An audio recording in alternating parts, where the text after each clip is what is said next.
raó per la que sento que estic capacitat d'estar aquí davant vostre donant aquesta xerrada és perquè comparteixo aquesta doble vessant. Per una banda, soc professor de ioga i terapeuta Gestalt, fa 13 anys o 12 anys que dono classes de ioga cada setmana i després em vaig immiscuar també amb el tema de teràpia i gairebé tota la meva vida professional l'he dedicat al món de les telecomunicacions, amb empreses com Menta, quan existia, Retevision, Vodafone. Llavors, he pogut viure les dos vessants, és a dir, dedicar-me al ioga, sortir de la feina i anar-me a donar una classe de ioga i fins i tot donar classe de ioga amb el traje perquè no arribava, perquè venia de l'aeroport. És a dir, que la vida m'ha portat a fer aquesta diversitat. Això a vegades considero que em fa un mal professor de ioga i un mal empresari, perquè aquesta dualitat condiciona una mica la meva actuació en els dos mons. Vull dir que no és una situació gaire fàcil, sinó que considero que és més demandant. Per altra banda, també té els seus beneficis, és a dir, que quan trobo gent davant meu que ve a teràpia o ve a una classe de ioga, puc entendre, és a dir, el puc conèixer, puc saber què està patint o què està succeint amb ell, perquè hi ha aquesta empatia de que a mi també em passa, jo també tinc d'entregar projectes, jo també m'he d'agafar l'AVE per anar a Madrid, o jo també he de fer moltes de les coses de treballar fins no sé quina hora perquè tinc un projecte per entregar. I aquí segueixo. Potser algun dia m'acabo d'anar cap a l'altra banda, cap a l'altra cama, però de moment segueixo amb aquesta dualitat que fins ara més o menys podria dir que em funciona. M'agradaria començar aquesta sessió amb alguna cosa per portar-vos cap aquí, perquè d'alguna manera us veig a tots aquí de cos present, però no sé quants estem aquí encara de ment, perquè a vegades tendeixo a comparar-nos com un estel, que arriba al cap de l'estel però la cua està a 100.000 quilòmetres de distància i moltes vegades ens costa allò d'arribar. Ens assentem, arribem, comencem a escoltar, però la nostra ment encara està amb aquella cosa que portem fent fa mitja hora o que demà tenim un projecte que hem d'entregar i això és difícil poder-ho centrar. Llavors m'agradaria començar amb un petit exercici molt simple, molt fàcil, que comença amb el tema del mindfulness. I és un simple automassatge. Llavors, m'agradaria que, molt important, no estem en el fer. Quan ens comencem a fer coses, la nostra tendència és estic complint amb la tasca que m'han encomanat, per tant, el meu ego, el meu caràcter diu, ja està, content, compleixo amb el que toca. Llavors, no vull que satisfeu aquesta part egoica, aquesta part caracterial de que ja faig el que m'han dit que he de fer, sinó que intenteu sentir el que esteu fent. Que aquí seria la cosa de no només fer, sinó sentir el que faig. Llavors, jo començaré, donaré unes pautes, però qui millor que vosaltres que de cop esteu tocant-vos un punt i diu ai, aquí m'agrada. Doncs que si jo he saltat el braç però a vosaltres us segueix agradant estar allà, oblideu-vos de mi, perquè qui millor que vosaltres sabrà què és el que us agrada tocar en aquell moment o que us agrada sentir. Comencem per les mans. Simplement ens agafem les mans i puguem tocar-les. Anar-les tocant, anar-les sentint, anar-les movent. No hi ha res que estigui bé o estigui malament, això és una cosa mental. Si a mi em satisfà el que estic fent, deu ser que està bé. El meu ment em dirà si estic malament o estic bé, això és una altra història. Jo vull que us focalitzeu en el sentir i no en el fer. Llavors, una mica les mans, obrir-les, moure els canells, apretar-les, sentir-les. Perquè si us dic a algun de vosaltres, avui, quantes vegades heu sentit el cos? Seria una bona pregunta, no sé com seria la resposta, però quina consciència corporal hem tingut avui? Realment, habitualment poca. Canells, com us deia, els podem mobilitzar una mica, els canells pateixen molta tensió perquè els bloquegem, doncs una mica mobilitzar-los, activar-los. Braç, comencem per un. Quan toquem braços o cames, extremitats, és important que el massatge sempre vagi de la mà o del peu cap amunt, cap al cor. Per què? Perquè ens ajuda a la circulació de retorn. A vegades patim de circulació de retorn, se'ns inflen els peus, doncs sempre és bo que vagis acordant-se la circulació de retorn. Si ara us pregunto mentre fem on està la vostra respiració, o esteu respirant realment, noteu que ens posem en l'acció i de cop, com ens quedem amb l'acció, la respiració, per exemple, desapareix. Després profunditzarem més amb el tema de la respiració, però la respiració realment és un tema molt important. Passem a l'altre braç, i recordeu, més en el tema d'anar-vos sentint, no actuar. Actuar ja sabeu que ho feu molt bé, però em falta l'altra part. Passem a la zona més calenta, espatlles. Per què dic zona més calenta? Perquè aquí comencem a tocar tensió, tensió acumulada, bloquejos. Moltes vegades ens pensem que el bloqueig físic, la tensió física, ve donada perquè tinc una mala postura davant de l'ordinador. Una part sí, però no és tota. El nostre cos parla de nosaltres, i quan patim tot aquest estrès, tota aquesta tensió, tots aquests bloquejos, al final el nostre cos és un reflexe d'allò que està passant. El nostre cos ens mostra, això passa factura. Com us deia, passem de zona calenta a una cara més calenta, és a dir, comencem a pujar per la part de l'espatlla superior, esquena superior.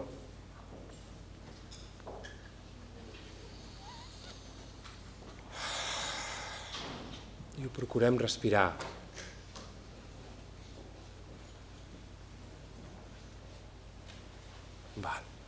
Passem a la zona del coll.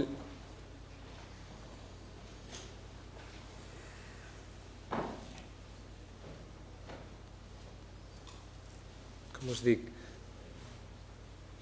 millor que vosaltres ningú sap tocar-vos. De vegades passem com que l'expert és un altre, i qui ha de ser més expert que un mateix que el seu propi cos? Tenim tendència a donar que l'expert, el massatgista o el metge, sap més que nosaltres. Em pregunto si no som nosaltres que ha de saber quantes hores hem de dormir, o què hem de menjar, o què és el que ens senta bé i què és el que ens senta malament. Jo crec que segur que si investiguem una miqueta més i som més conscients, serem nosaltres qui podrà donar aquestes respostes, i no algun especialista que de nosaltres sap, de moment, al principi, ben poc. I ara jo us recomano tirar una mica el coll enrere amb els polzes i posar aquestes bòvedes que es formen a darrere. Aquí es guarda moltíssima tensió. Us dic que aixequeu una miqueta el coll, una miqueta la barbeta, perquè llavors s'afluixa la musculatura del coll i podreu entrar a aquestes bòvedes que es formen sota l'occipital, sota de l'os aquest tan gran que tenim aquí darrere. Notareu que aquí probablement doni gustet, perquè aquí s'acumula tensions molt antigues, molt antigues.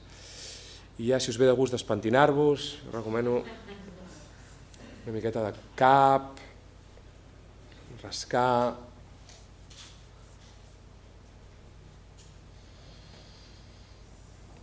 Com està la respiració? Hi és? No hi és?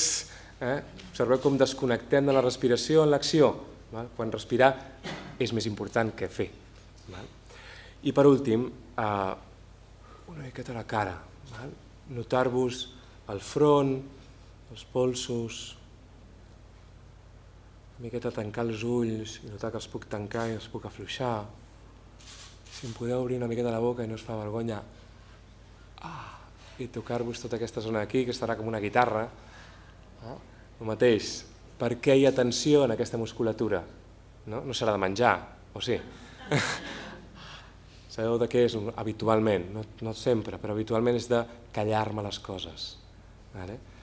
Què faig quan no vull expressar alguna cosa? Bloquejo i tinc diversos punts de bloqueig, i un és la mandíbula, l'altre és el coll. Aquells que també us costi l'expressió, com a mi, a vegades tenim tendència a tenir mal de coll, de tenir problemes amb el coll. Per què? Perquè bloquegem aquí. I un altre punt, clarament, és el tema del diafragma. Molt bé. L'actitud, la sensació, una miqueta diferent. És a dir, alguna més de, com a mínim, presència corporal. El que els dic als meus alumnes quan acaba una sessió de ioga és que m'agradaria que sortissin d'allà més íntegres, més sencers. Jo sento que quan estem en el cap, en el ment, som molt volàtils, som eteris, és algú molt poc.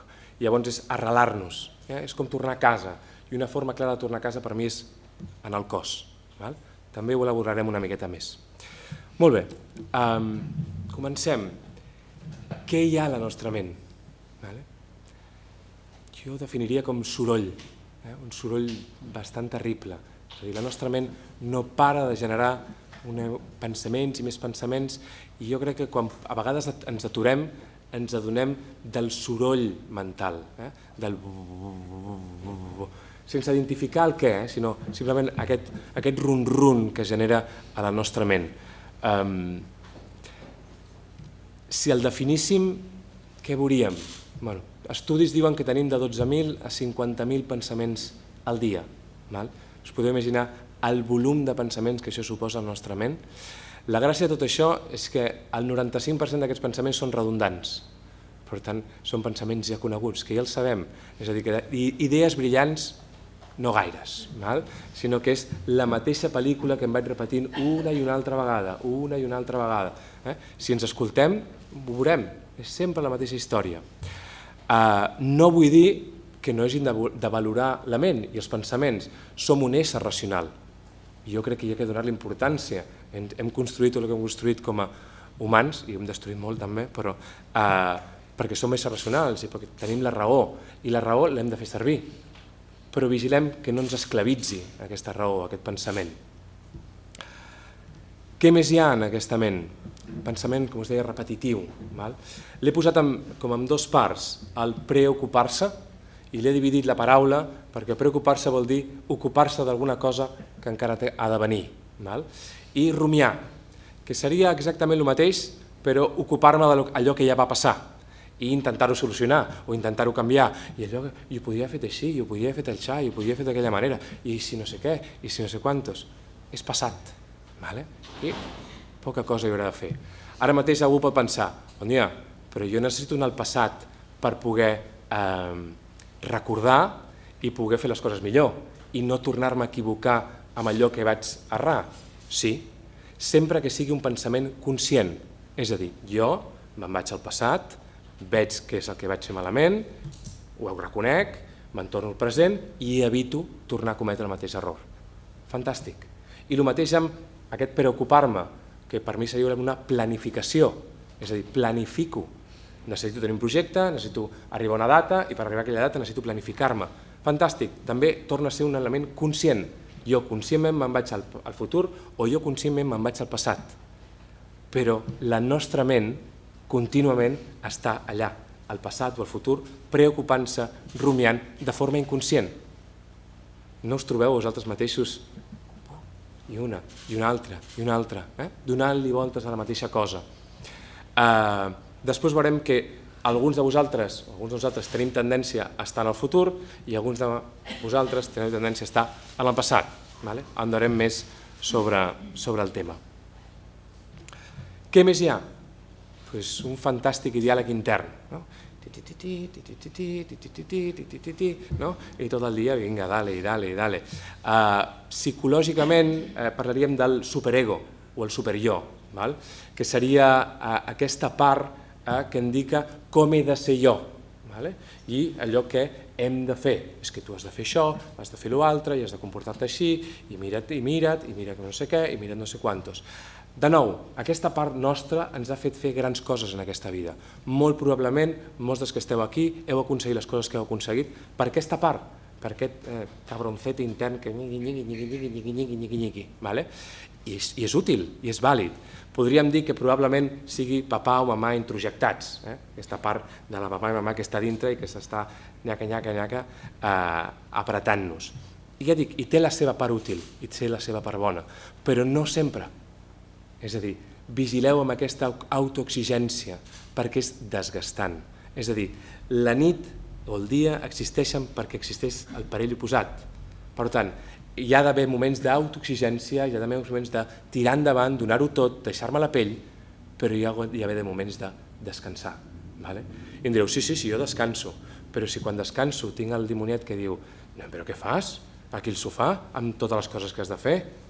Llavors què apareix? La culpa. Llavors, quin descans hi ha aquí? Cap ni un. Tornem a... És a dir, moments en els quals jo em gratificaria amb un descans, no me'l permeto. I si me'l permeto, la culpa. Mira, amb tot el que has de fer i mira què estàs fent. No tindries millors coses que fer.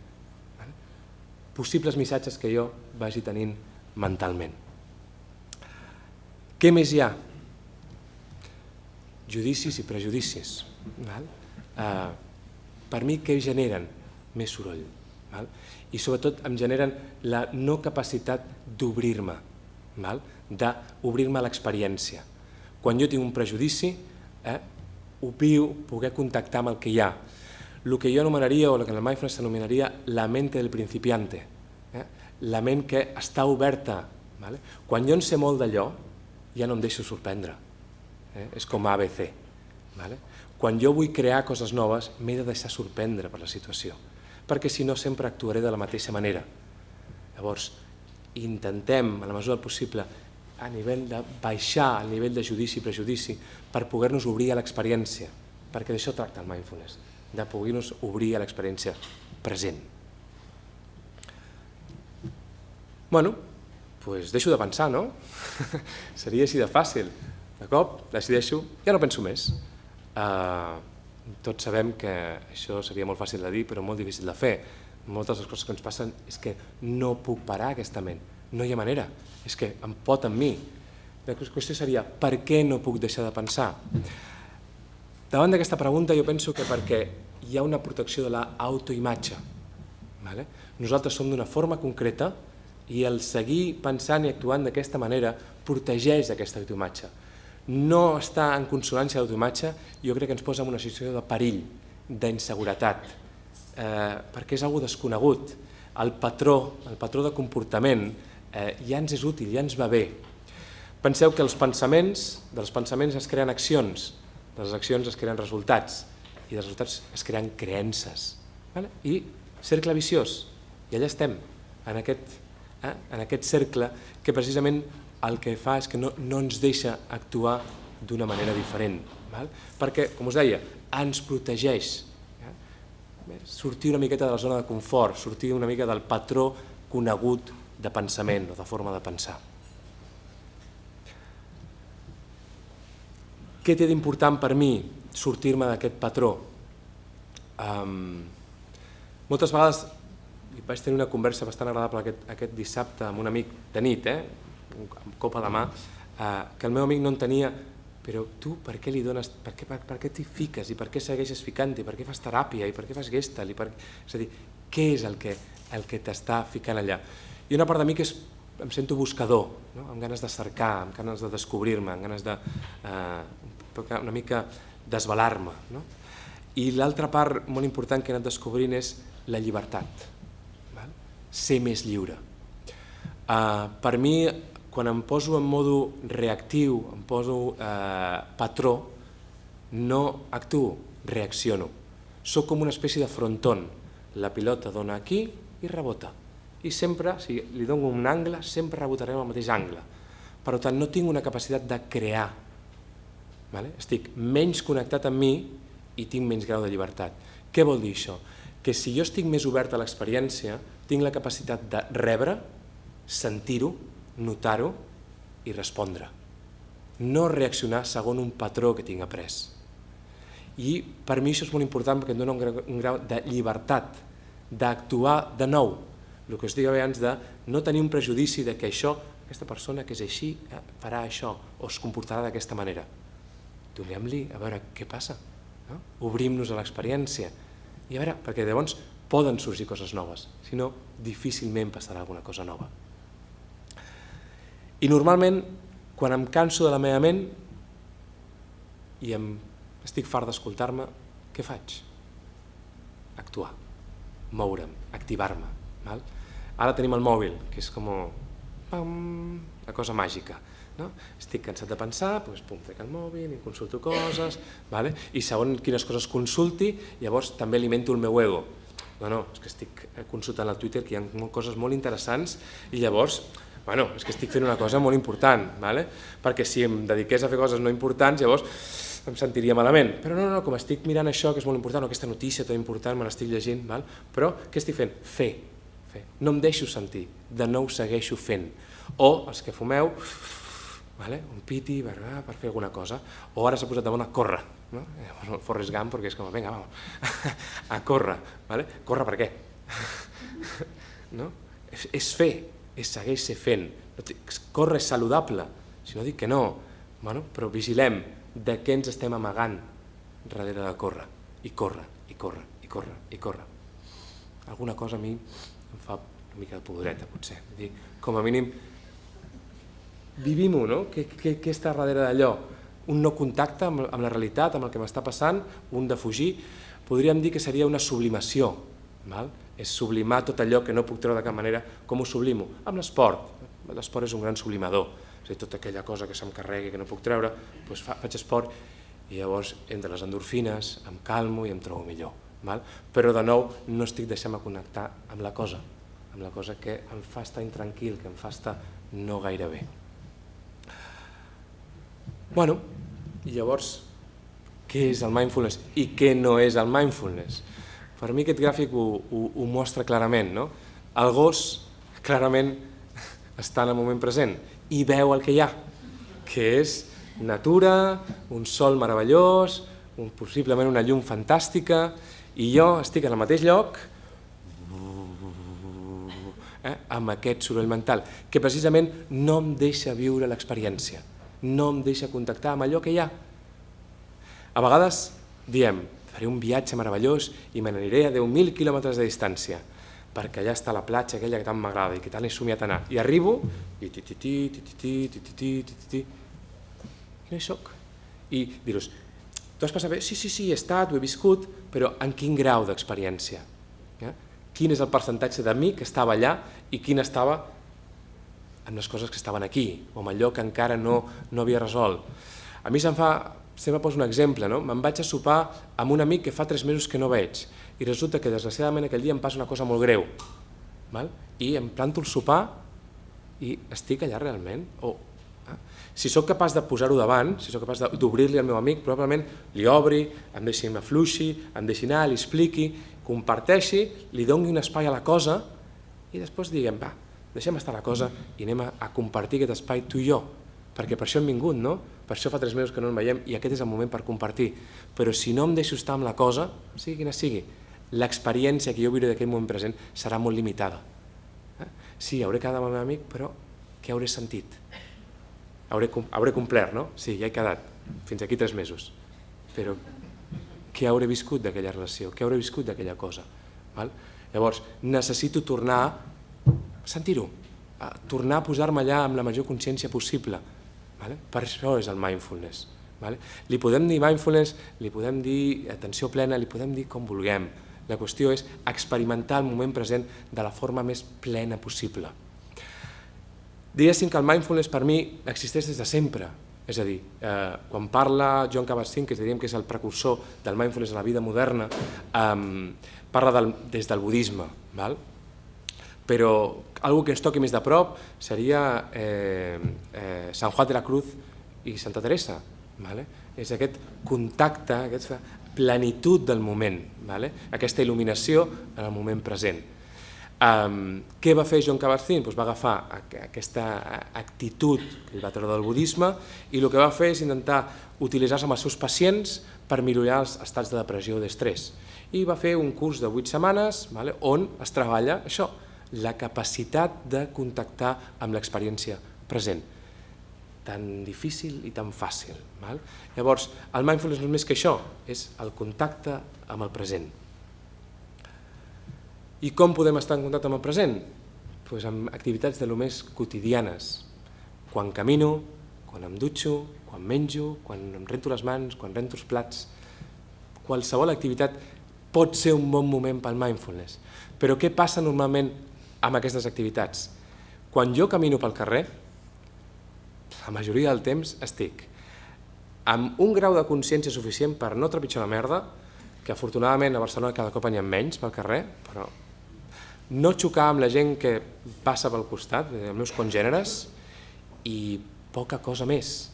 La resta està a la mateixa història, és a dir, no estic caminant. I em direu, bueno, és que tinc moltes coses importants que fer i necessito estar... Sí, no dic que no, però resulta que si volem viure la vida, la real, la que existeix, és aquella.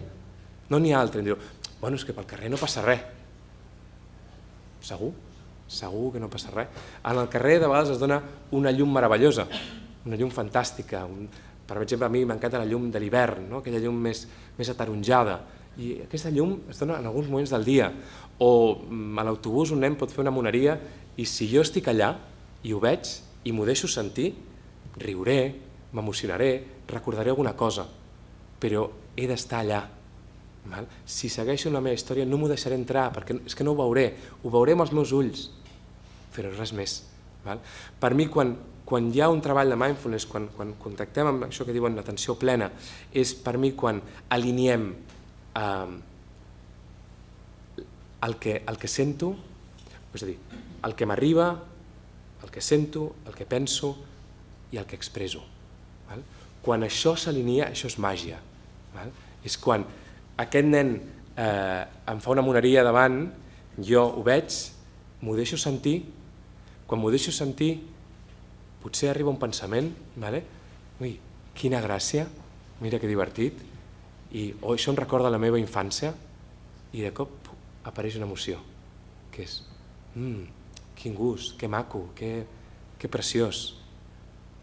I per mi això és vida, per mi això és viure la vida, per mi és sentir la vida, no passar per ella de puntetes, que és el que ens passa quan tot el dia estem més, com us deia, més aeris, més eteris, menys sòlids, menys reals.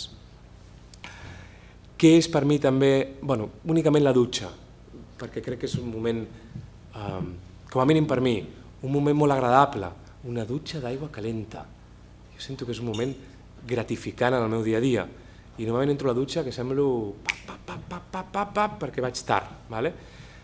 No dic que el malgastem l'aigua, però potser un minutet més de deixar-me caure l'aigua, notar-la, sentir-me, com em desperta, com em neteja, com m'activa, el que vulgueu, el que sentiu quan us dutxeu, però que ho sentiu, que li donem un valor.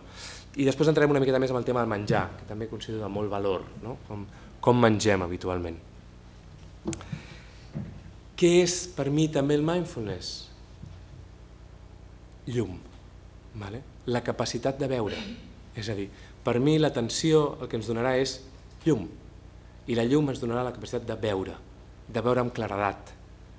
Quan estic a les fosques no puc veure, quan la meva atenció se centra, es focalitza, això em dona la capacitat de veure més. És com si posés un foco de llum enfocat allà i dic, mira, on hi ha els detalls? Ara començo a veure les coses clares, però necessito aquest foco, i aquest foco me'l donarà el mindfulness, l'atenció plena, la capacitat d'estar vivint aquella experiència de forma plena, de forma àmplia, no de forma esvaïda, que passo de puntetes per l'experiència.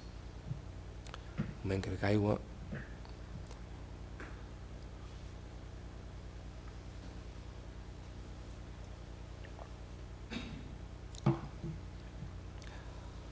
Parlant de l'aigua, el fet que jo estigui present o estigui més o menys present, tot i que parlar davant vostre em pugui posar més o menys nerviós, el fet que jo pugui contactar amb mi, és a dir, que estigui present amb mi, em donarà la capacitat de contactar amb les meves necessitats, cosa que també és vital, és a dir, necessitats i límits. Si jo no estic amb mi, difícilment em podré donar compte que tinc set, que tinc gana, que necessito dormir. Llavors, tingueu en compte que un bon contacte em donarà la capacitat de sentir el que jo necessito o el que no necessito, que seria el límit. Fins aquí no passis perquè no vull més, o això és teu, no és meu. Per mi les claus del mindfulness, és a dir, sobre què basaríem el mindfulness? La intenció, per què jo vull dedicar-me, per què vull ficar-me a fer mindfulness o a fer meditació o a fer ioga o a fer qualsevol activitat que m'ajudi a agafar millor consciència. Crec que és important, quina és la raó, quin és l'objectiu. Jo diria, desestressar-me està molt bé, però per això, busqueu una intenció més profunda, perquè us ajudarà.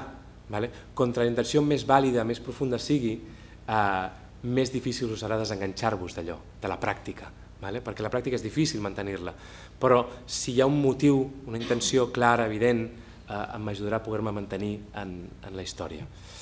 L'atenció, com us deia, el foco, és a dir, si no hi ha foco difícilment. En contrapartida, la mente del mono loco. Per què del mono loco? Un mono va saltant de branca en branca, que es diverteix. La nostra ment fa exactament el mateix. Comencem amb un pensament, pum, salta un altre, salta un altre, salta un altre, salta un altre, i havíem començat pensant en no sé què i acabem pensant en no sé quantos, no té res a veure. Al cap de 2 minuts ja no sabíem en què havíem començat a pensar, perquè la nostra ment està saltant de pensament en pensament. Contrapartida una ment focalitzada, que és la que ens dona la capacitat de veure, i una actitud, de nou, aquesta ment sense perjudicis i el que us deia, aquesta ment encuriosida d'un principiant. Mindfulness a l'empresa? Doncs sí, està començant a entrar el mindfulness a l'empresa, molt comúment en empreses tecnològiques. Per què penso jo que més també en empreses tecnològiques? Per la necessitat de creació de coses noves, perquè han de tenir una mena molt de focus per crear davant de les noves necessitats, i són empreses que estan contínuament creant. La creativitat necessita de consciència. No podem crear si no hi ha consciència. Consciència de la necessitat i consciència mental per poder treballar amb aquesta manera i crear coses noves. I em preguntarem, a l'empresa? I com és que ha arribat el mindfulness a l'empresa? Jo crec, investigant i de més, el fet és que el mindfulness, com altres pràctiques, a dia d'avui ja són capaços de medir els resultats que tenen els mindfulness. És a dir, hi ha elements a dia d'avui que no existien fa 10 anys que poden medir com funciona el nostre cervell i ens donen la idea, ens mostren que el mindfulness funciona. Per tant, hi ha resultats científics que diuen que el mindfulness funciona per reduir l'estrès o per modificar el cervell, com veurem més endavant. Després que aquelles pràctiques que fa uns anys eren les pràctiques New Age, que si hi ha 4 penjats que les fan, cada cop més l'estan introduint i cada cop són més comuns. Les coneixem més, ara abans hi ha algú que fa ioga i ara tothom coneix algú que fa ioga o algú fa ioga o fa tai chi o medita. És molt més comú trobar-se gent que ho fa. Per tant, s'han començat a poder també introduir en el món de l'empresa, s'han popularitzat i la gent ja pot escoltar-les. I també important que donada la hiperconnectivitat que hi ha ara en el moment, és a dir, el del mòbil és una autèntica bogeria, necessitem espais antídots, espais soplo d'aire fresco, moments de poder desconnectar-nos d'aquella història. Abans no existia, és a dir, sempre jo penso com vivien els nostres besavis, el ritme vital dels nostres besavis i el ritme vital nostre. És a dir, no té res a veure. Ells gairebé vivien amb el dia, amb el sol. Nosaltres, ni molt menys. És a dir, és una activitat molt més frenètica. No hi ha hores. És a dir, jo puc estar, aquells que treballeu amb Estats Units i aquells que tingueu la desgràcia de treballar amb Estats Units i Àsia, ja està, esteu morts. Perquè quan acabo la meva jornada laboral es connecten als Estats Units. I si em vull llevar a les 3 del matí, Àsia estarà allà. Llavors, és hiperconnectivitat, és que no pararia mai.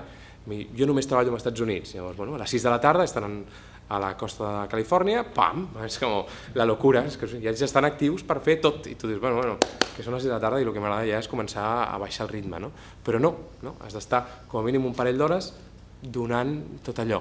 Llavors, necessitem espais durant el dia per poder parar, perquè si no, no pararíem mai, no s'acaba, no era com abans que anàvem a la fàbrica i entràvem i sonava la campana i fora, no, ara sempre podríem estar connectats, sempre, tot el dia. Llavors hem de buscar eines que pugui ser l'atenció plena, pugui ser el ioga, pugui ser el tai chi, pugui ser el que pugui ser, un hobby. És a dir, si us agrada esculpir, fantàstic, es pot esculpir fent mindfulness. És estar allà, simplement, ja està, és centrar la ment en una cosa, viure-la, sentir-la, no fer-la només. I per què a l'empresa han posat o estan introduint el mindfulness? Pel retorn de la inversió. Al final tampoc ens hem d'enganyar, no? Si estem introduint és perquè funciona i perquè ens dona un retorn de la inversió. Si no, l'empresari sempre s'ho mira, no? A veure, això està molt bé, però tindrà algun resultat o no tindrà algun resultat? Doncs podríem dir que l'estrès, si anem a focalitzar-nos en l'estrès, actualment és una pandèmia, és una epidèmia del segle XXI. 50% dels directius espanyols pateix d'estrès i 25% dels treballadors de l'OE pateix d'estrès derivat del treball. Són volums bastant importants. Penseu que un 79% dels directius espanyols està preocupat per l'estrès i aproximadament crec que és un 26% ha pres mesures per ajudar, per modificar aquests patrons d'estrès dintre la seva empresa, però només un 26%. Som, si no recordo malament, són el sisè país del món amb estrès derivat del món de la feina i el segon d'Europa, darrere de Grècia. És lògic. Qui està patint aquesta crisi de forma criminal? Doncs Grècia i Espanya. I qui està patint, lògicament, tota aquesta crisi? Els empresaris, carregant-se a l'esquena tot això. Llavors, hi ha molt estrès, estem vivint una època realment de molt d'estrès i és realment preocupant poder tenir mides que ens ajudin a pal·liar allò, perquè si seguim carregant-nos tot a l'esquena, al final hi ha el burnout, és a dir, ens cremem. Llavors, hi ha que seguir buscar espais, moments per evitar-ho, perquè hem de seguir, desafortunadament, produint també. Més del 50% de l'absentisme laboral té les seves arrels a l'estrès derivat de la feina i es calcula que els costos en Europa són de 20.000 milions d'euros. És a dir que si posem mesures segur que hi ha un retorn de la inversió, perquè només parlant de l'estrès ja tenim tots aquests costos derivats de l'estrès. Quins serien els beneficis del mindfulness? Entraré en més detall en alguns d'ells, parlo breument d'ells ara i després en alguns d'ells entro una miqueta més de detall. Augmenta la productivitat i l'energia, incrementa la creativitat, com he anomenat abans, hi ha una millor escolta i contacte amb les pròpies emocions i, lògicament, amb les emocions dels altres, és a dir, despertem o podem despertar l'empatia, una millor vinculació, més gran i millor vinculació a l'empresa del treballador, que també busquem mantenir el talent a l'empresa. I resulta que el talent no només se'l manté amb diners, se'l manté cuidant-lo, perquè si no, diners per diners, al final s'anirà a una altra empresa que segur que li ofereix més diners. Hem de poder seguir mantenint aquests treballadors de l'empresa, donant-li altres coses que no només sigui alguna cosa crematístic, alguna que sigui monetari. I, com hem parlat una mica, el menor absentisme laboral i aquesta millora de la qualitat de la vida dels nostres col·laboradors i, lògicament, de nosaltres mateixos. Quines evidències científiques hi ha del mindfulness? La reducció de l'estrès, com he comentat abans, és a dir, està científicament comprovat, que a vegades, si no està científicament, ja no hi confio, doncs, bueno, científicament provat. També s'ha vist que modifica l'estructura cerebral. Què vol dir això? S'ha comprovat que activa el còrtex prefrontal, que és una de les parts més de la part humana del cervell, la més humana. Quan parlo d'humana vol dir que nosaltres estem composats de 3 cervells. Hi ha el cervell reptilià, el cervell mamífer i el cervell humà. El cervell humà és la part del neocòrtex, és la part més superficial, la part externa del nostre cervell, i aquesta part externa és la racional. Doncs activa aquesta part racional, frontal, que té a veure amb la memòria i té a veure amb la concentració. És a dir, que el mindfulness ens ajuda a augmentar els nivells de concentració i a augmentar la nostra capacitat de memòria. Què també modifica? Redueix l'amígdala. L'amígdala forma part del nostre cervell reptilià, cervell primitiu. Per què serveix aquell cervell primitiu? Per reaccionar, és el que s'activa automàticament. I per què està? Doncs per la resposta a l'estrès. La resposta a l'estrès ha de ser automàtica. Probablement estigui una miqueta desfasada, ja no necessitem aquest tipus de resposta tan automàtica, però és la que tenim a dia d'avui. Llavors, la resposta a l'estrès ve donada perquè abans érem un animaló que corria pels boscos i hi havia depredadors que se'ns menjaven. Per tant, la resposta és lluitar o fugir. Llavors, quan jo lluito o fugeixo, no hi ha temps per dir serà un lleó o serà una lleona? Tindrà gana? No hi ha moment, hi ha que córrer, saltar, lluitar, fugir. Llavors, necessitem aquest cervell que és automàtic. Llavors, reduir l'amígdala ens ajudarà a ser menys propensos activar respostes de l'estrès. El que passa amb nosaltres és que no activem la resposta de l'estrès davant d'amenaces físiques, perquè habitualment en la societat que vivim poques amenaces físiques tenim, sinó que activem la resposta de l'estrès davant d'amenaces psicològiques. Això és el que llença, el que nosaltres veiem com agents estressants, és el que fa activar l'amígdala i l'amígdala actua amb una resposta a l'estrès. Hi ha una conferència dedicada a l'estrès, així que tampoc em vull allargar molt més, però la nostra resposta davant de l'estrès és molt física. Per tant, el que fa és llançar sang, llançar energia a les extremitats del nostre cos, que són els braços i les cames. Per tant, diguéssim que abans parlàvem de les tensions, què fem? Activar-nos, preparats per córrer o per lluitar. Per tant, la resposta física és posar el cos en alerta. Llavors, el meu cos tot el dia en alerta, què fa? Doncs que, per exemple, tinc 2 mil·límetres, 3 mil·límetres, mig centímetre, les espatlles aixecades, tot el dia. Llavors, us pregunteu per què em fan mal les espatlles? Perquè estic tot el dia a la que salto, activat per lluitar, però no lluitaré contra res. Però jo allò psicològic ho visc com una amenaça, com algo que venia a parlar aquí, a mi m'ha estressat durant 2 dies, llavors se m'ha activat tot i saber-ho gestionar, saber, vinga, calma't, respira, atura't i condueix-ho, però realment m'activa perquè em preocupo d'allò que ha de ser. Doncs aquestes preocupacions o aquest rumiar activa la nostra resposta a l'estrès. Per tant, parar la ment ens ajudarà a descansar realment. I la millora del sistema immunològic. Algú ens preguntarà, per què la millora del sistema immunològic? Perquè quan jo estic activant la resposta a l'estrès, no hi ha temps, és a dir, el meu cos no està pensant en digerir el menjar que m'he pres fa 5 hores i, encara que sembli mentida, no està pensant en combatre aquell virus o bactèria que tinc dintre del meu cos, perquè allò no és important, encara que no s'ho sembli. L'important és sobreviure, perquè el meu cervell està davant d'una amenaça i l'amenaça per ell és vida o mort. Per tant, el virus passa a un segon terme. Per tant, desactivo l'energia i la capacitat del sistema immunològic, del sistema digestiu, del sistema reproductor i focalitzo a carregar el cos d'energia, és a dir, activar els braços, activar la vista, activar l'oïda i posar-me actiu, posar-me en moviment, posar-me concentrat. Productivitat, parlàvem de beneficis. La pregunta és, quan descansa la nostra ment? La resposta que tindria habitual seria quan dormim. I us diria, doncs no gaire.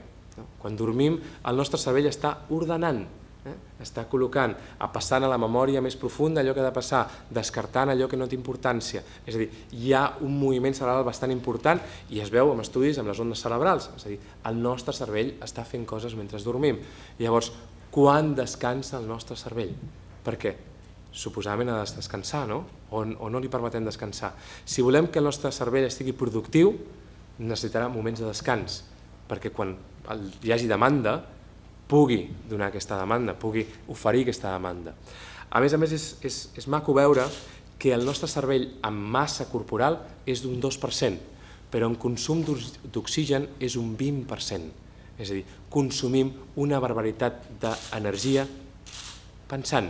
És a dir, que si som capaços de disminuir aquest grau de volum de pensaments, tindrem més energia.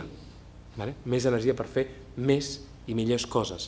I al final no és pensar molt, sinó és pensar amb el que toca en cada moment, amb una ment dirigida, amb una ment focalitzada. Llavors podrem tenir més productivitat perquè disposarem de més energia. I també, com us deia abans, si no hi ha el dimoniet que diu no estàs fent res ara, no, estic descansant. I descansar també és fer una cosa molt important, és a dir, també té una validesa. Necessito descansar per poder produir després, si no l'equació per mi com a mínim no funciona, no s'equilibra. Creativitat, doncs una miqueta el mateix, és a dir, una ment que està en 20.000 coses no pot ser una ment creativa, perquè per tenir una ment creativa necessito una ment focalitzada, amb el que hi ha. És a dir, quan jo estic d'espera, en contacte amb aquella cosa, és quan la meva ment es pot obrir a l'experiència, obrir a transformar allò, però necessito viure fins i tot empàticament el problema. Si jo vull solucionar un problema, necessito sentir el problema, com a mínim a mi és el cas, és a dir, quan jo tecnològicament necessito resoldre algun problema d'un client que em ve, és que jo voldria que això fes això, i el meu sistema fa això, això i això. És a dir, si no vull estar desenvolupant coses cada dia, necessito, amb el que tinc, donar-li una solució. Doncs necessito empatitzar amb el seu problema, necessito ficar-me en el seu problema, necessito viure el seu problema per poder-li donar una solució. Perquè si no, el viuré de forma poc clara. Llavors, per mi aquesta ment que salta de pensament en pensament no és capaç de focalitzar-la i viure el problema de forma real, per trobar una solució, lògicament. Escolta i empatia. Crec que és molt important amb un bon líder tenir empatia. Difícilment nosaltres com a líders o empresaris busquem un objectiu, i tenim una sèrie de col·laboradors en els quals diem que aquest és l'objectiu i que hem d'arribar a aquell objectiu. Però si no som lo suficientment empàtics per conèixer quines dificultats tenen, quines eines necessiten, què els hi passa amb aquell repte, no els hi podem donar les eines necessàries o el recolzament necessari perquè aconsegueixin aquell objectiu que els estem demanant que facin. Llavors, com a bon líder, necessito tenir empatia. Si jo estic en modus reactiu, és a dir, el que es dic amb el soroll mental, difícilment podré empatitzar amb la persona que tinc davant. I diré, no, tu cap allà. Ja t'ho he dit 20 vegades. Sí, però és que no puc. No tinc suficients recursos. Em falta això, em falta això altre. Llavors, si volem crear un bon clima, també laboralment parlant, hi ha que crear aquesta empatia. I necessito poder tenir un bon contacte amb les meves emocions per poder tenir un bon contacte amb les emocions dels altres. Jo crec que empresarialment sempre s'ha dit no, això és negoci, aquí emocions cap ni una. No, som persones humanes i les persones humanes tenen emocions i jo crec que hem de saber contactar amb les nostres, donar-li espai a les nostres emocions, saber que aquell dia estic enfadadíssim o estic malament, saber-ho és molt important, perquè si no probablement descarregui tot allò a algú que passa pel passadís. Quan el que primer que he de fer és donar-me compte que aquell dia jo no tinc un bon dia i que potser val la pena que arribi mitja hora més tard a la feina i que em dediqui mitja hora a, que encara que sigui, caminar a la manzana, relaxar-me o prendre'm un cafè tranquil·lament per arribar a un altre estat. Si jo no soc capaç de contactar amb mi, arribaré engolirat a la feina i ho pagarà el primer que es creui davant meu. Llavors, no s'entendrà. És important connectar amb les meves emocions i connectar amb les emocions del que tinc davant. El mateix amb els clients. El que us deia una miqueta, contactar amb l'emoció del client. Què és el que està necessitant el client? Si vull donar solucions, necessito empatitzar amb els meus clients. I per què no dir-ho també amb els meus proveïdors? Que a vegades també és com apretar, i tampoc saber conèixer la seva realitat. I a vegades conèixer la realitat també és important perquè al final, diguéssim que en aquest parc hem de sobreviure tots, no és qüestió que jo sobrevisqui i s'esfonsin la resta. Ambient laboral. Una miqueta en vinculació a el que us deia. Si aconsegueixo tenir aquell lideratge més empàtic amb els altres, es crea un millor ambient laboral. És a dir, a la feina es poden parlar de les coses i la persona que tinc davant se sent escoltada. Llavors, no només és quan li pago a final de mes, sinó que aquella persona se sent bé en aquella empresa. I llavors, com que se sent bé, com que li dono eines, com que l'ajudo, com que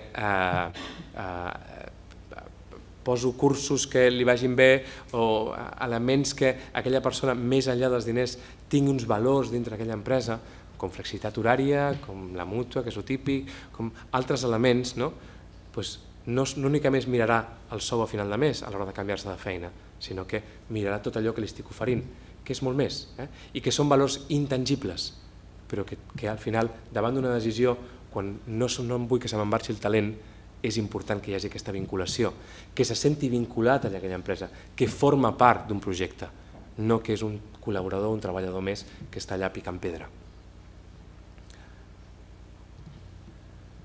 Simplement com un tuit, no? Pensar contínuament és com anar corrent a totes bandes, és cansat i probablement innecessari. Realment ens hem pensat que pensar tot el dia ens porta a algun lloc? Jo penso que realment no, que és el que estem habituats o acostumats.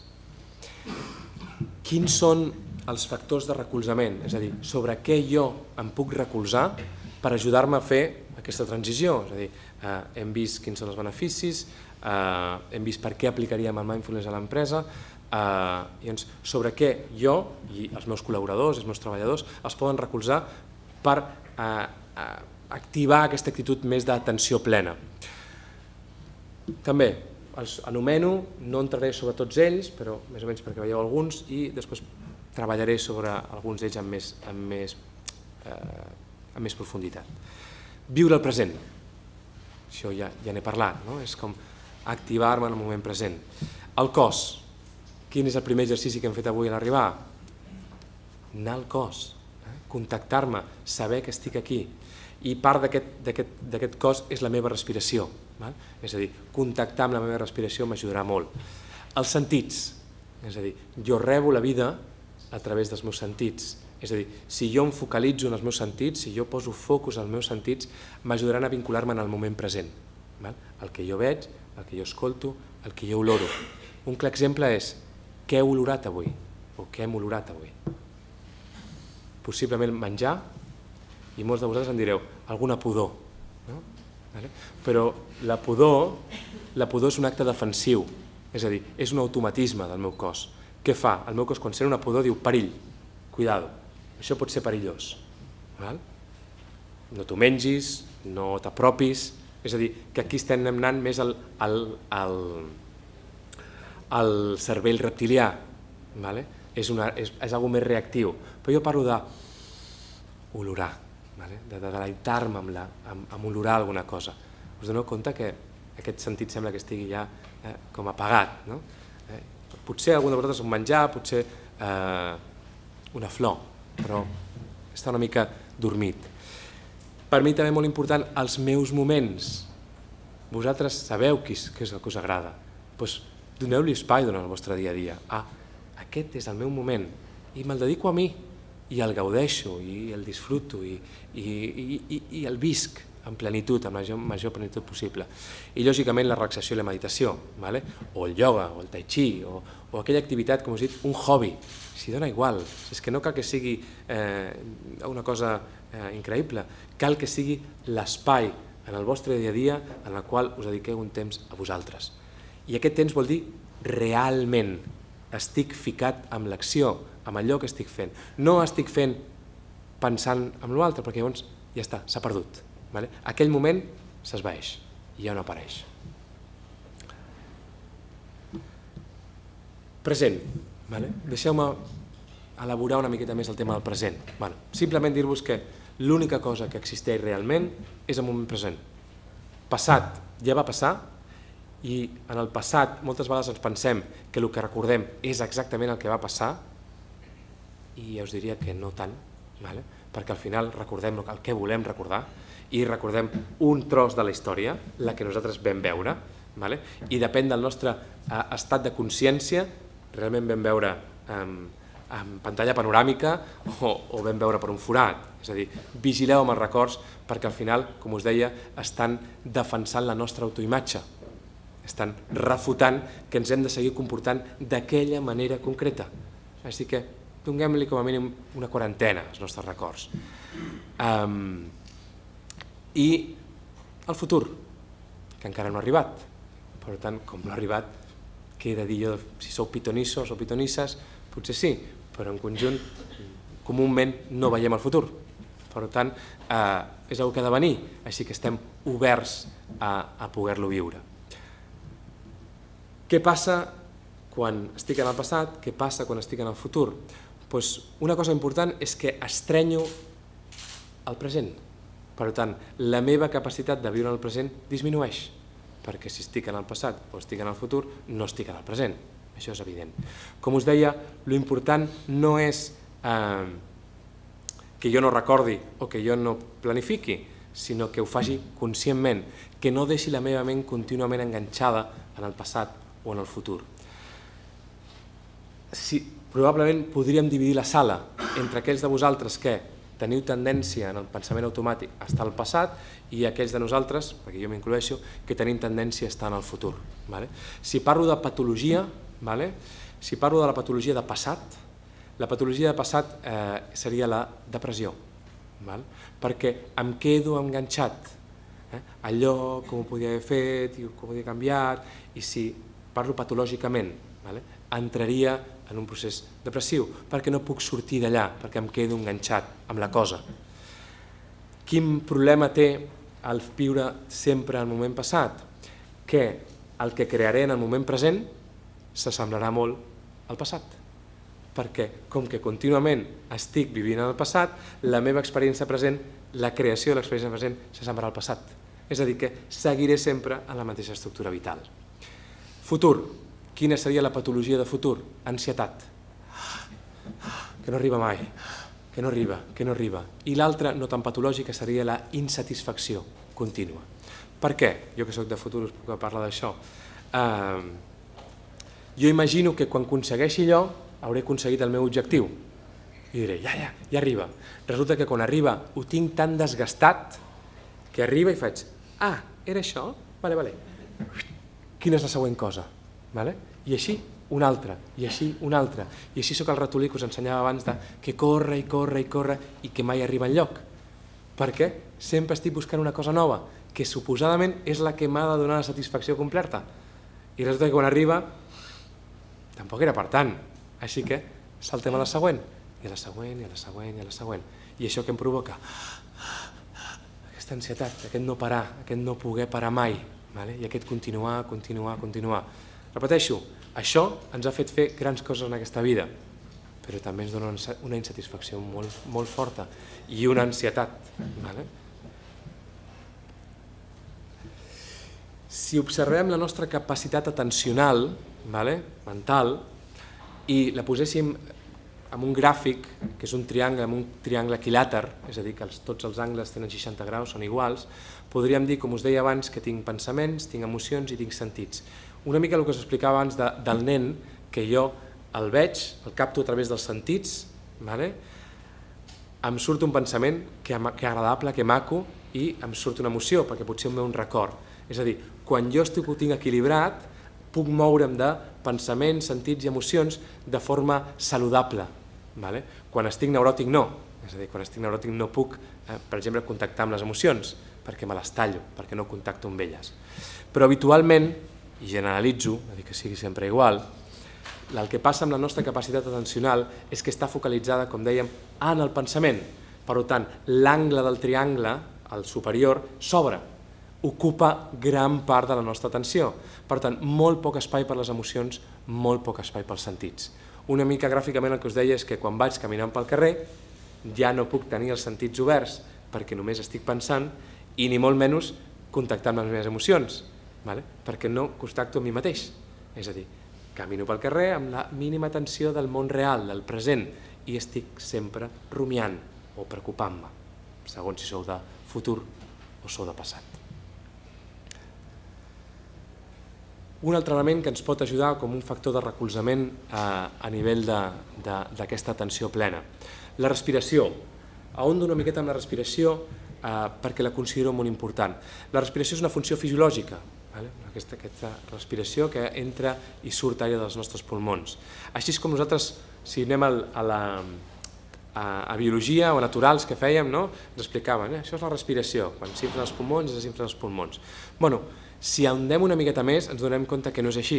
És a dir, la respiració es produeix a cada cèl·lula del nostre cos. Per tant, quan respirem amb tot el cos. Estem respirant tot nosaltres. Necessitem d'aquest oxigen per poder viure. Quina importància té? Per mi, més capital de la que habitualment li donem. Jo crec que a vegades no donem importància a respirar perquè és gratis.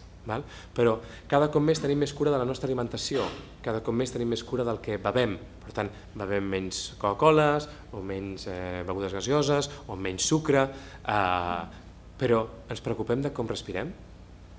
I la pregunta és, quant de temps podem estar sense menjar? 40 dies? Sense beure? 7 dies? 10 dies? Sense respirar? Minuts, escassament minuts, i no li donem cap importància. I és capital. Què passa amb la nostra respiració? Que, afortunadament, és del nostre sistema nerviós autònom. Per tant, la respiració es fa sola. Dic afortunadament perquè si no moriríem, perquè ens oblidaríem de respirar. Desconnectaríem i ens quedaríem sense respirar. Però, com que això funciona sol, anem respirant, com podem, d'aquella manera. Però respirem. El que succeeix és que som un ésser racional, som un ésser amb unes capacitats increïbles i resulta que som dels pocs animals que té la capacitat d'escollir com respirem. És a dir, nosaltres podem escollir si respirem profund, si respirem més lleuger, si respirem de forma ràpida, si respirem de forma lenta. A més de que hi hagi una demanda, els animals van a demanda. És a dir, un gos es posa a córrer, té més demanda d'oxigen i respirarà més profundament. Però nosaltres també, però nosaltres diem, vinga, em paro i respiro profundament, i ho puc fer. Altres animals, per posar un exemple, és el dofí.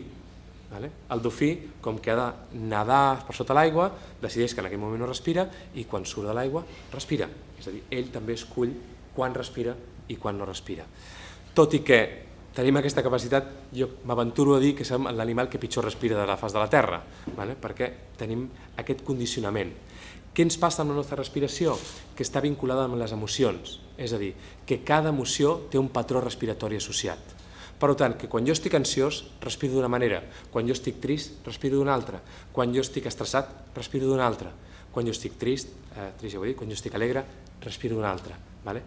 Alegre, respiració expansiva, oberta, menjaria el món. Quan estic més ansiós, respiració molt entretallada, molt dèbil, poc profunda. La màgia d'això és que el nostre cervell no pot mantenir un estat emocional si la respiració, si el patró respiratori no correspon. Per tant, si jo sóc capaç de modular la meva respiració, podré canviar el meu estat emocional.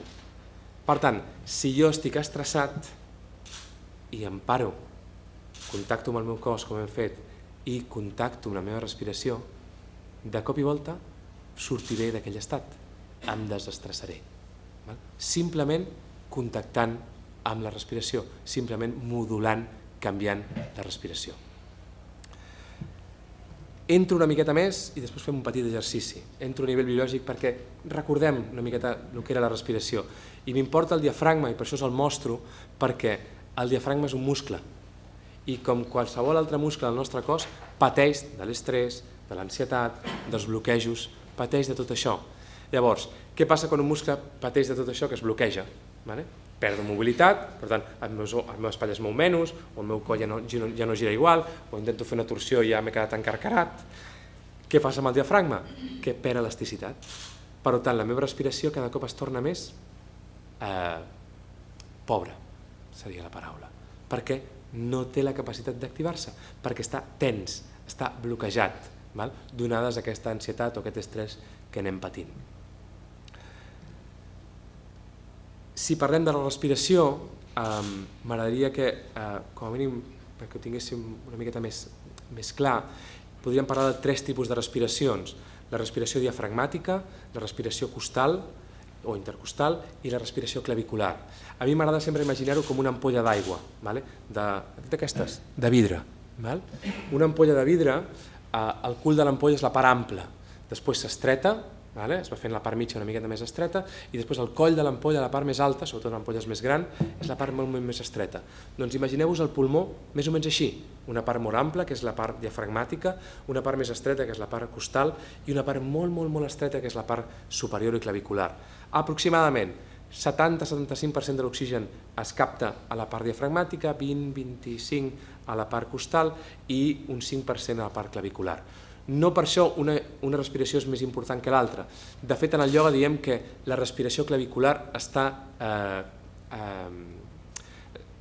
té contacte amb el nostre cervell, és a dir, que quan respirem més a la part alta, oxigenem millor, donem més energia al nostre cervell. Llavors, com us deia, no és important una respiració o una altra, sinó és important obrir-nos a aquesta respiració. Llavors, com a regla mnemotècnica per recordar-me, la respiració s'omple com una ampolla, és a dir, es va omplint l'ampolla, s'omple el cul, s'omple la part mitja, s'omple la part alta. I es buida com una ampolla quan jo la giro per no mullar-me, què es buida primer? El cul de l'ampolla també. Llavors, perquè recordeu que quan respirem, omplim des de baix i buidem des de baix. Omplir-ho és fàcil sentir-ho, buidar ens costarà una miqueta més, però us proposo provar-ho. Anem a fer un petit exercici. No és obligatori tancar els ulls, encara que és recomanable, però lliures cadascú de vosaltres a fer-ho o no fer-ho i per suposat a fer o no fer l'exercici, absolutament. Llavors, jo us recomano posar-nos sentats, no em veieu, però seria amb angle de 90 graus les cames, peus plans, en comptes d'anar contra el raspall de la cadira, jo aniria més cap a la punta, perquè us ajudarà a sentar-vos millor sobre els isquions, sobre els ossos del cul, i posar una esquena el més recta possible. Mans a sobre les vostres cames, totalment relaxades, espatlles que cauen, no que us dic tot el contrari d'estar aquí, sinó que me les deixo caure. Llavors, tanco o no tanco els ulls i simplement contacto amb la respiració. Llavors, noto el meu aire entrant, si puc, vaig contactant amb aquestes diferents zones de la respiració, aquesta part diafragmàtica, aquesta part mitja i aquesta part alta. Això no vol dir que tensi la respiració. Vigileu que no vol dir que ara que he après que he d'omplir els pulmons, posi més pressió per omplir els pulmons. No va per aquí. És obrir els pulmons, fer-los esponja, no posar més pressió. És a dir, tinc dues maneres de ficar més aire dintre els meus pulmons. Una, més pressió, que no us la recomano, i una altra és esponjar els pulmons, obrir-los, ampliar-los. Llavors, vaig obrir-me l'experiència de notar la part inferior, la part superior quan inspiro, la part mitja, i la part superior quan inspiro. I quan em sento ple, no vol dir que estigui totalment ple, però quan em sento ple, paro un mil·lisegon, consciència de pulmó ple i buido. A poc, molt lentament, molt a poc. I buit, faig el mateix moviment, em buido des de baix, des de la part mitja i des de la part superior.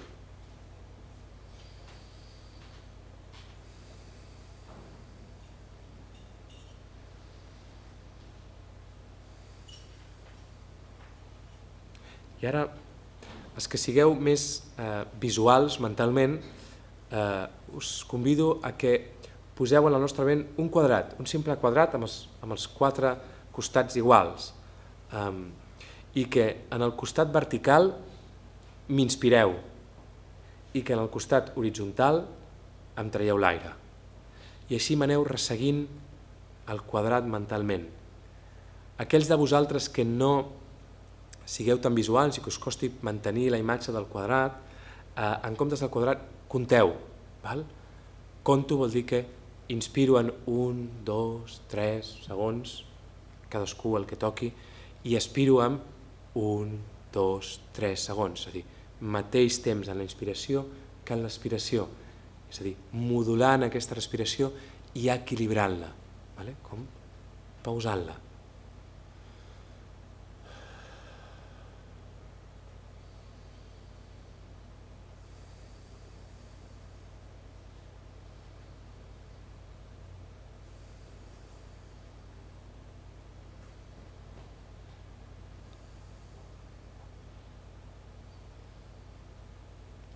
Si algú es cansa de comptar, que se n'oblidi. I si algú es cansa del quadrat, que se n'oblidi també.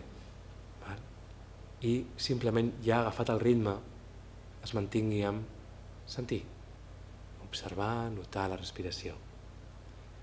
I ara us proposo un breu canvi, que és doblo l'expiració, és a dir, ara l'expiració serà el doble de temps que la inspiració. Aquells que teniu un quadrat, me'l feu rectangle. Llavors, els costats verticals segueixen tenint la mateixa allargada i els horitzontals passen a tenir el doble. Fem un rectangle i aquells que esteu comptant, o que us era més fàcil comptar, si estàveu inspirant en 3 segons, doncs ara expirareu en 6. Llavors anem inspirant,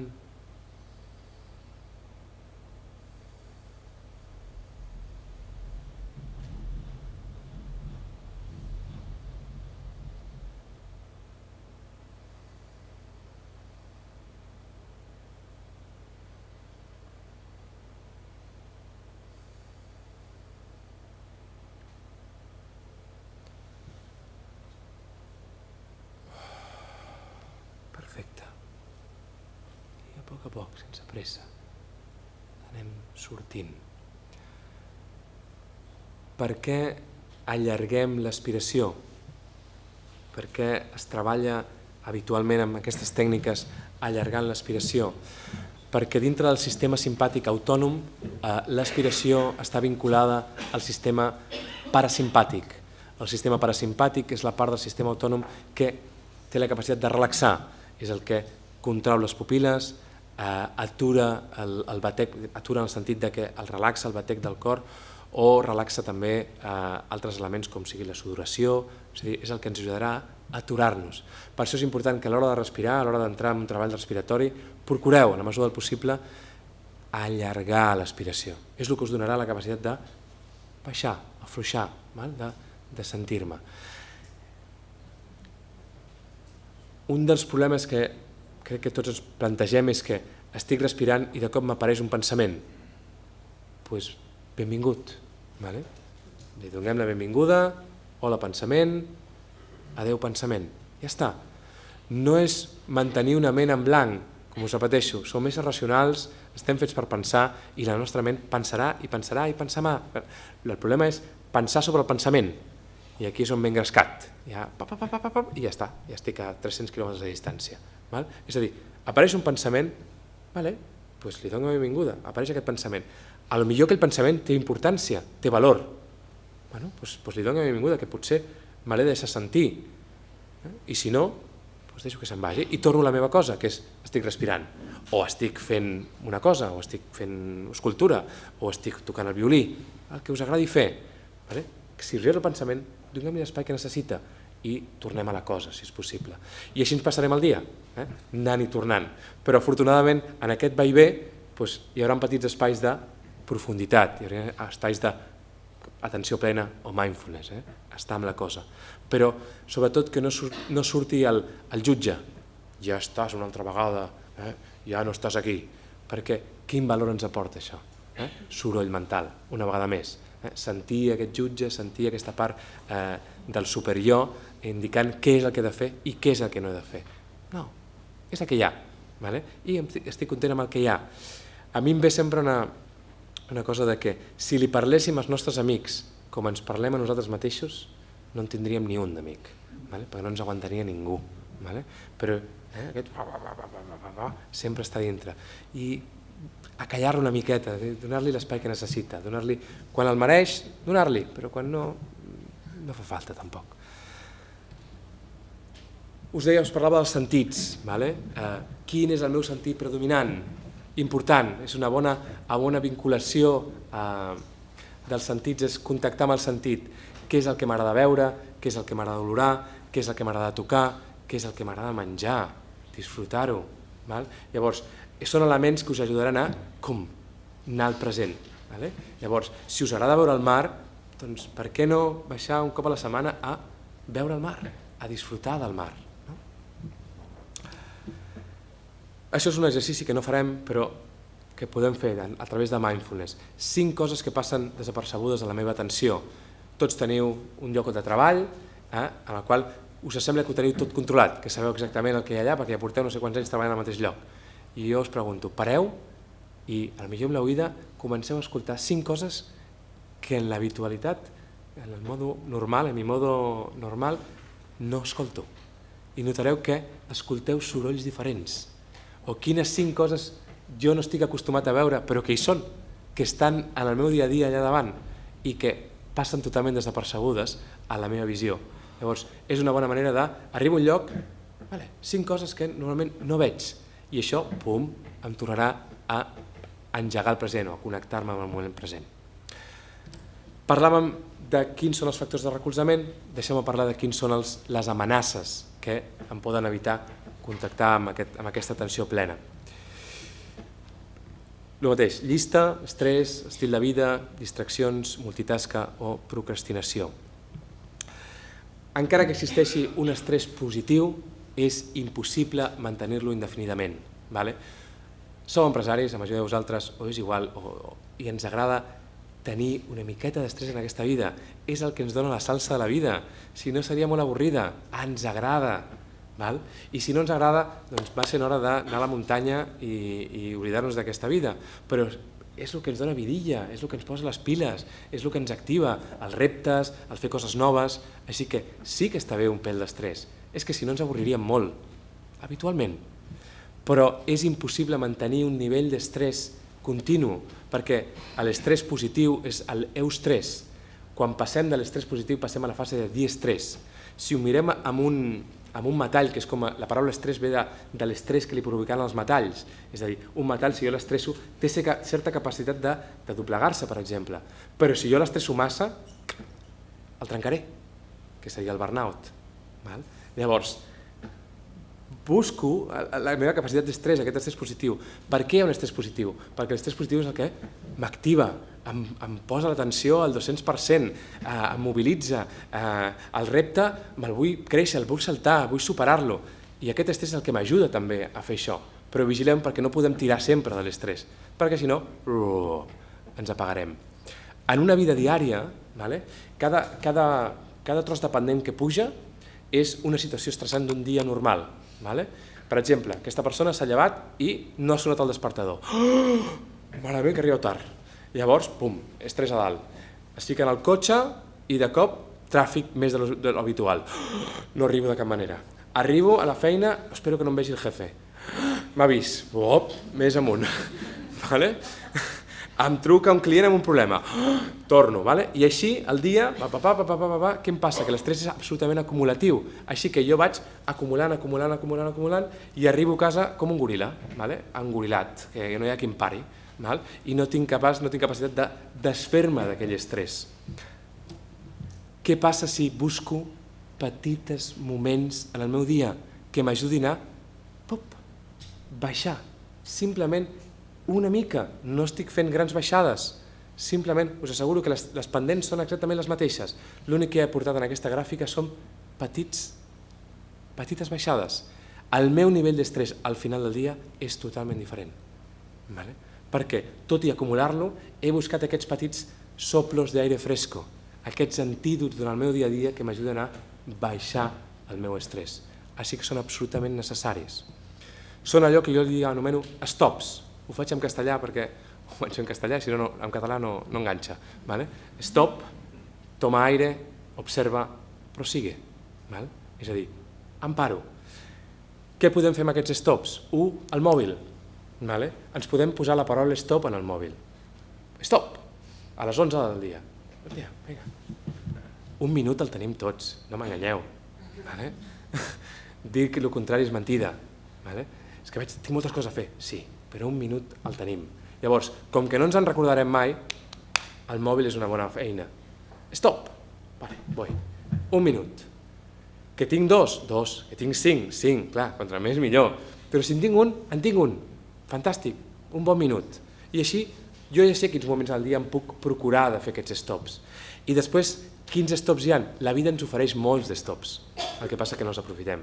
Un semàfor és un stop. Però és quan es posa verd. Una cua és un stop. Però què passa? Com estan trigant, això no acaba mai, sempre agafo la cua que tarda més, no sé estar-me allà, no m'ho permeto. Llavors, aprofitem aquells stops de la vida que ens està oferint i en comptes de viure'ls malament, visquem-los bé. És un dia, mira quin regal. Un stop. Doncs vinga, estic esperant algú que arriba tard. Un dia, 5 minuts que tinc per parar, en comptes de no arriba, sempre està igual. Així que quan arriba, en comptes de rebre'l, com estàs? T'ha passat alguna cosa per arribar tard? Sempre igual, sempre igual. Per què? Perquè jo, què he estat durant aquells 5 minuts? Posant-me com una mona. Perquè m'he anat activant, i que allà està la meva resposta a l'estrès. És que jo tinc moltes coses a fer. Soc un tio molt ocupat, una persona molt ocupada. Llavors, busqueu aquests moments que ens els ofereix la vida i ens els prenem a la banda contrària. Faig un petit exemple, no ho detallaré tot, però l'espiral perversa, que jo anomeno. És a dir, dormo poc i malament, em desperto de forma difícil i amb poca energia, poc temps i començo corrent, esmorzo molt poc o inexistentment, prenc excitants, per què? Perquè no aguanto. El nostre cos demanda energia ràpida, per tant, aliments calòrics i de ràpida absorció. Bevem poca aigua perquè estem poc connectats, menys presents i reactius, major irritabilitat i apatia, possibles malestars, mals de cap perquè no he dormit suficient, perquè no he menjat bé, perquè no he begut prou aigua. Què faig davant d'un mal de cap?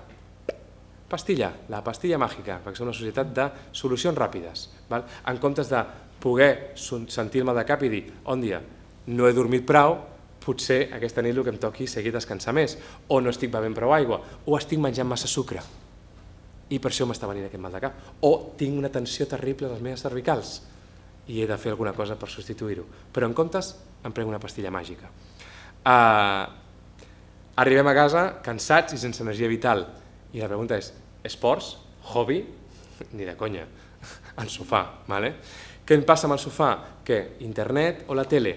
Què ens passa amb la tele? Que ens narcotitzem.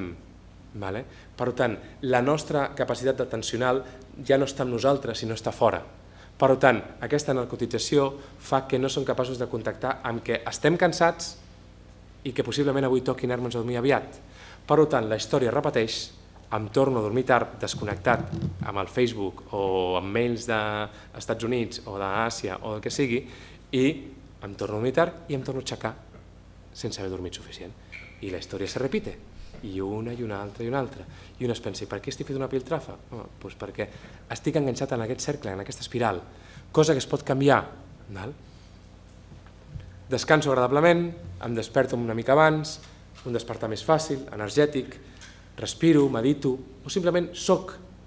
Sabeu amb quin peu us heu aixecat avui? No, ni idea. He saltat del llit, no m'he aixecat. És perquè és automàtic.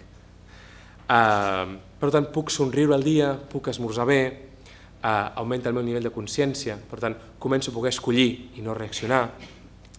Tinc energia i l'ofereixo als altres, escolto el meu cos, menjo i bec equilibradament, em mimo, vaig al gimnàs, faig hobbies, allò que jo necessito, aprenc a relaxar-me i per tant em canvio les ulleres i començo a veure la vida amb un altre vidre. La mateixa situació la veuré d'una altra manera diferent si jo estic bé amb mi mateix. És molt diferent. Passo, perquè m'estic donant compte que m'estic enrotllant, privació del son seria una de les grans patologies, parlava del son, i té un gran impacte social. Com a punts claus, 18 hores de vigília és com una alcoholèmia del 0,5%, 24 hores de vigília és com si hagués borratxo. Borratxo a nivell d'atencional, la meva capacitat d'atenció baixa increïblement. Multiplica dormir més de 5 hores 2,5 vegades el risc de tenir obesitat i diabetes. I la pregunta és, una de les formes de torturar la gent era no deixar-la dormir. I em pregunto, per què ens torturem? És una pregunta bastant seriosa. No hauríem de fer alguna cosa per solucionar-ho, per intentar millorar?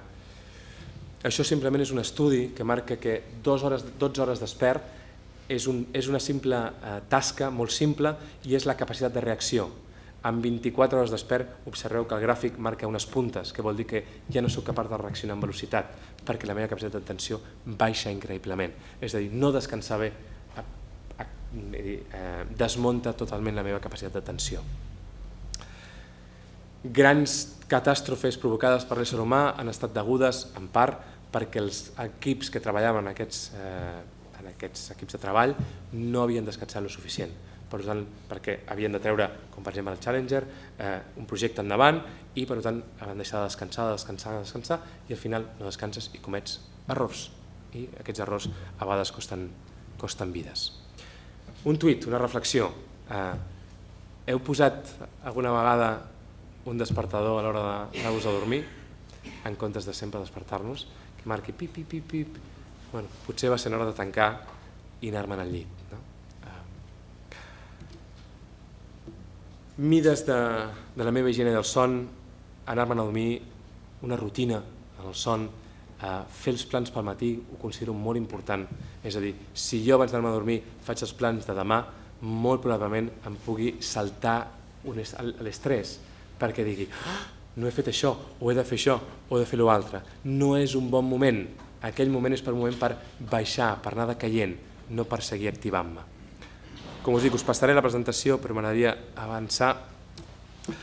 Rutina mindfulness. Què puc fer perquè aquells de vosaltres que patiu d'insomni, què em pot ajudar a mi per anar-me a dormir? Mantenir una rutina. És a dir, el que us dic, si veig que arribo a casa massa excitat, potser va ser el moment que abans d'arribar a casa dongui la volta a la manzana, camini, m'activi, respiri, i quan arribi a casa arribi amb un altre tarannà, amb una altra forma, però necessito poder tancar el dia. I és important saber quan comença el dia, quan acaba el dia, el que us dic de la hiperconnectivitat, és a dir, necessito fronteres en el meu dia, per saber aquí ha començat el meu dia, aquí ha d'acabar el meu dia.